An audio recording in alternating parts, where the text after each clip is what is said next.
個小朋友都係一粒神奇嘅種子，只要給予足夠嘅愛同埋關注，都會成為獨一無二嘅大樹。從事幼兒教育工作30年，我一直深信最好嘅學習應該係從玩開始嘅，所以我哋堅持用遊戲嚟為每一個小朋友搭建成長嘅階梯，將蒙特梭利教育方法融入遊戲，利用遊戲嚟到激發小朋友嘅學習興趣，讓小朋友喺玩中學習，培養佢哋嘅創造力同埋高階思維能力。幼兒教育從來都唔係獨角戲，而係家校合奏嘅樂章。當家庭成為課堂嘅延伸，當抽象嘅知識轉化為生活中實際嘅體驗，例如小朋友自己着衫、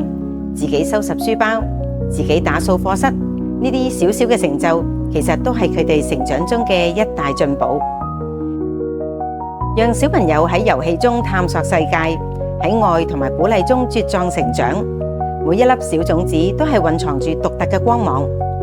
我哋願意專業同埋耐心陪伴佢哋，成為樂於學習、善於溝通、勇於承擔、敢於創新嘅大樹寶寶。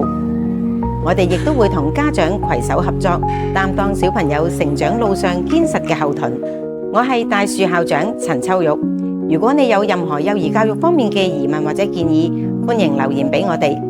記得唔好忘記點讚同埋分享，